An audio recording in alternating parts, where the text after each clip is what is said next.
Alright, YouTube, so the video down below is from, I believe it's NBC News or the Today Show, one of the two, their channel here on YouTube, and they're interviewing one of the survivors of the Poway Synagogue shooting yesterday, and that's, for those who don't know, that's in San Diego.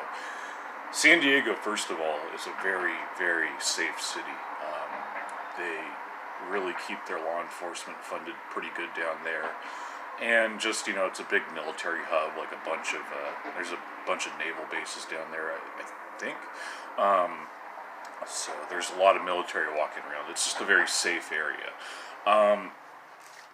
What really bothers me about this, the same thing that bothered me a lot about the Squirrel Hill Synagogue shooting, is that there was no security.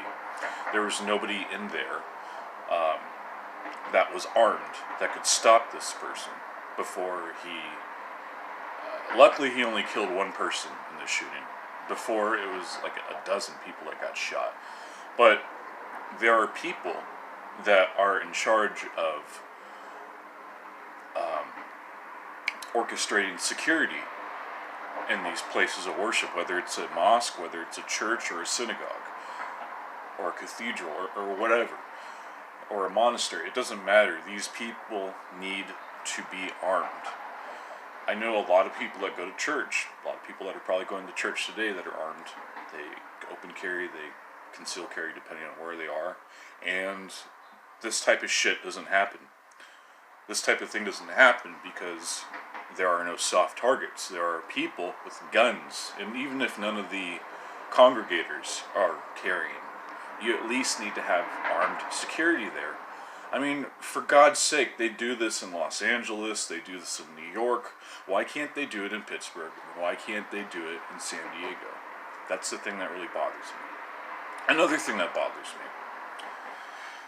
me. We know that there has been, and still continues to be, a rise of anti-Semitism here in the United States and around the world. We all know this. But there is also a rise of anti-Christianity as well. And these people, they look at the two things as mutually exclusive. Well, no. They are pretty much two peas in a pod, because what's happening right now is, with all the Muslims coming into the United States, people like the Christians and the Jews are going to be attacked. And I hate to say it, but some leaders from either religion that I just mentioned, some of them ignore the problem. In fact, some of them ignore the problem to the point where they're complicit in what's happening right now. Because you can't keep bringing in all these refugees and expect people to be safe. You can't expect us to have a multicultural utopia and for everybody to get along, because that is absolutely impossible. It doesn't work that way. There's a reason why we have borders. There's a reason why we have passports and we have customs all over the world. It's because we want to know who we're letting into our country. Now, in closing, I don't know who this guy is, John T. Ernest, 19-year-old. He killed a lady, Lori Kay, 60 years old, injuring Rabbi Yisrael Goldstein. So he's the guy that's getting interviewed in the video down below, and he apparently got his hand shot off. He put up his hand against the barrel of the gun and got his hand blown off. But look, the silver lining here is that only one person got killed. We're hoping that nobody else dies here. Nobody likes mass shootings, and I don't like talking about them either. I really don't. This is there's a big reason why I didn't talk about the mosque shooting in New Zealand. There's a big reason why I didn't talk about the church shooting or the church bombing in Sri Lanka. It's just, these things are just terrible. And now you have all three major religions affected by terrorism, essentially. It's going to be interesting to see what happens. It's going to be interesting to see how the media covers this.